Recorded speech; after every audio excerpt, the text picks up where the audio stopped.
Cali, Oregon Hood content here. I got another one for you guys on Bassett Grande.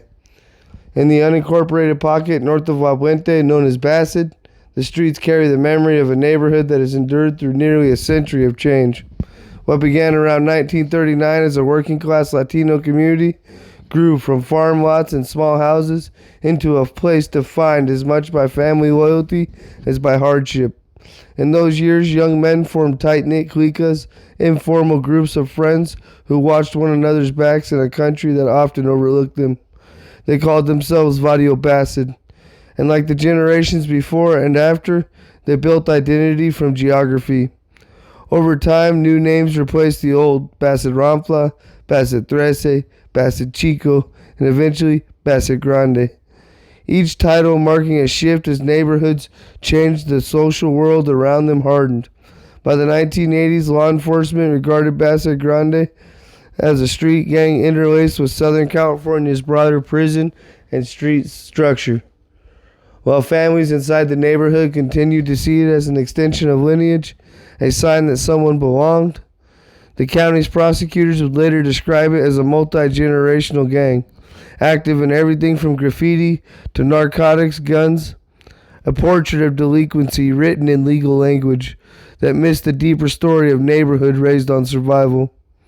All of Bassett sits in the region the sheriff's department calls the Valinda Corridor, a slip of the unincorporated towns including Avocado Heights, South San Jose Hills, Valinda, West Puente Valley, and bits of La Puente, West Covina, and the city of Industry.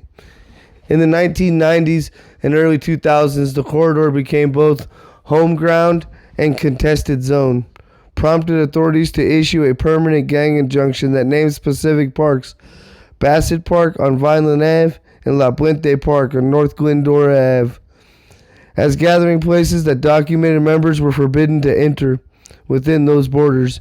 Generations came of age under increasing surveillance, the walls marked by loops of blue spray paint spelling out names that linked the past to present. The Bassett Grande.